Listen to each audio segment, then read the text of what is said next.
Mental health issues has never been such a serious problem in history.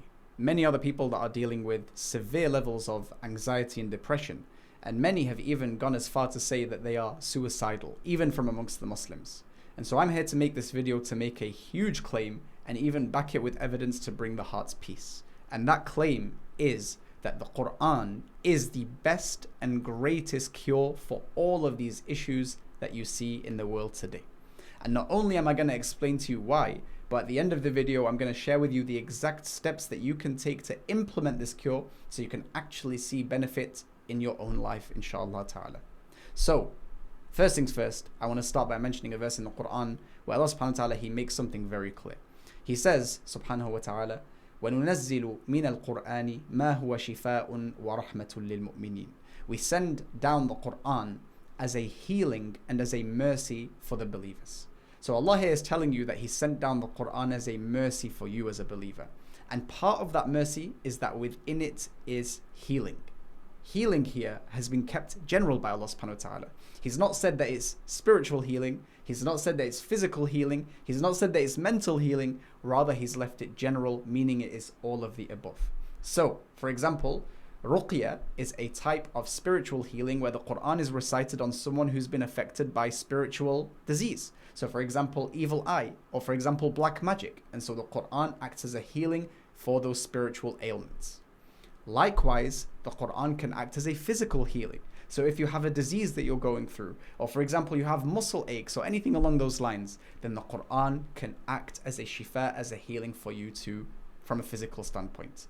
And likewise, because this is the topic of the video, the Quran can also act as a mental healing for you. So if you have mental health issues, you're feeling super anxious, you're feeling super depressed, you're feeling suicidal, the Quran will act as a healing for you too. So now let's address the elephant in the room, which is, okay, the Quran is a healing for what is in the hearts, what is in the minds, what is in the body, and all sorts of problems, right?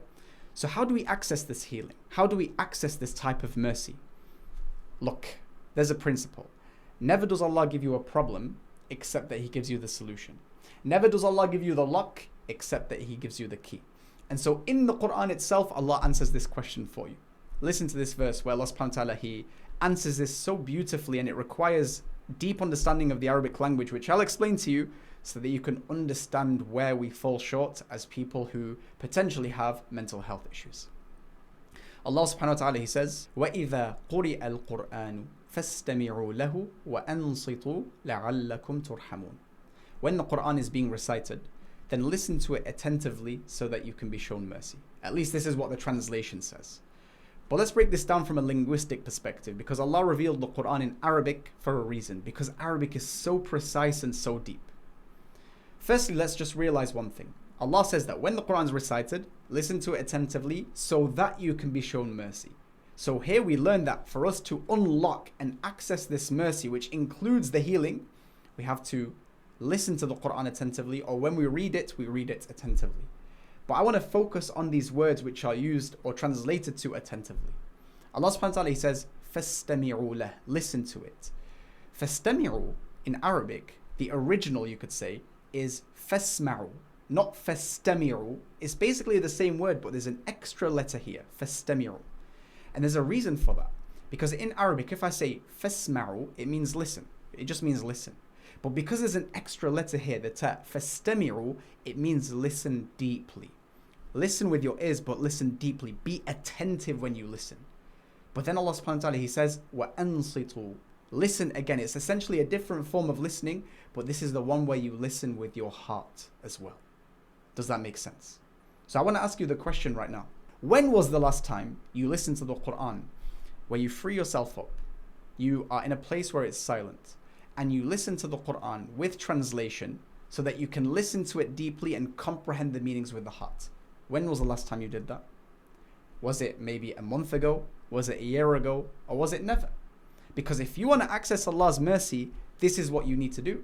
You need to actually free yourself up and recite the Quran, or even listen to it, but also be attentive to the meanings. There's many translations out there, and also allow it to enter your hearts. Free your hearts, completely empty it of everything, all your worries and struggles and pains, and allow the only home for it to be the Quran. This is how you access the mercy of the Quran.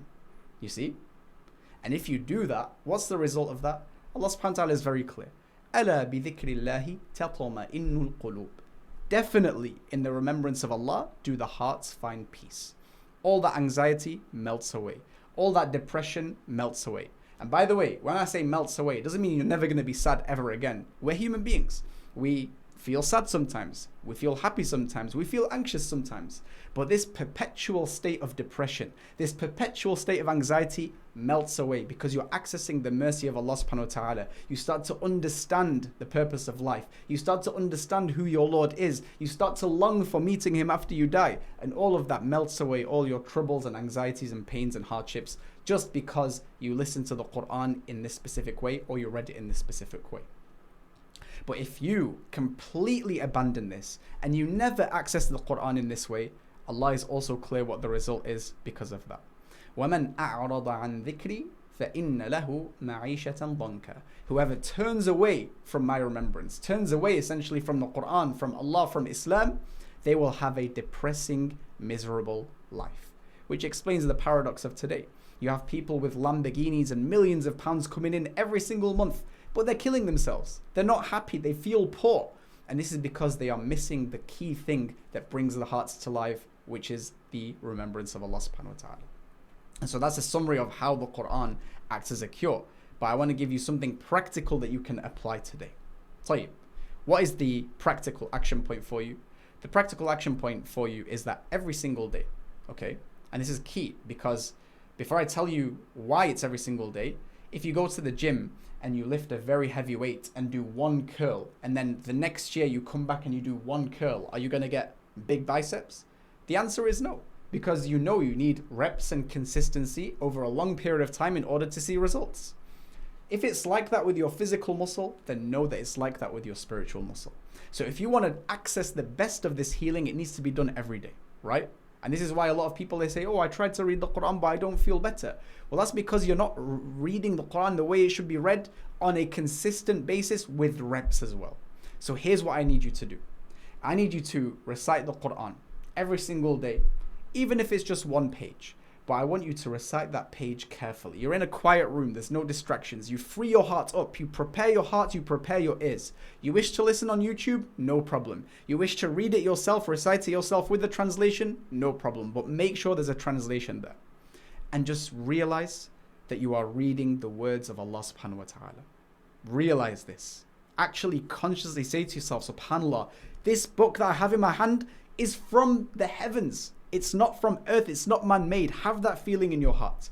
And then when you start reciting or when you start listening, listen to it as such. If you are in the presence of a king in the palace, you would humble yourself and carry yourself in a specific way because you're in the presence of someone who you see greater.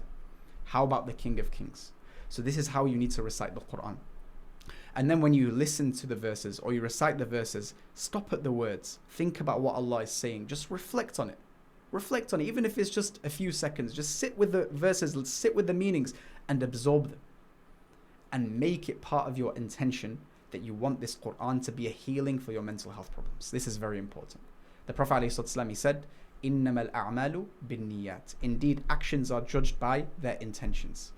When you recite the Quran with a specific intention of healing your mental health, for example, you have severe anxiety, and so you intend that by this recitation of the Quran, where you free your heart, you free your ears, you really focus that you want it to be a healing for your anxiety, inshallah you will have it. Bi'idhnillah ta'ala. And so you do that, and then you repeat the next day, and the next day, and the next day, and you do it for as long as it takes. Come back to me after 6 months of doing this every single day and tell me that you've not improved. Because I guarantee that if you do this, even before 6 months, inshallah you will see the results manifest without a shadow of a doubt. And so inshallah, hopefully this has benefited you. And I'll leave you with one more reflection point, which is that obviously doing it by yourself is going to really, really help. But understanding the Quran by studying it with someone who themselves has studied the Quran from the scholars is going to fast track the process for you to think deeper about the Quran and reflect deeper about the Quran. So I have a very short program down below that has genuinely transformed lives. Definitely check it out, inshallah. Perhaps it changes yours too. Assalamu alaikum wa rahmatullahi wa barakatuh.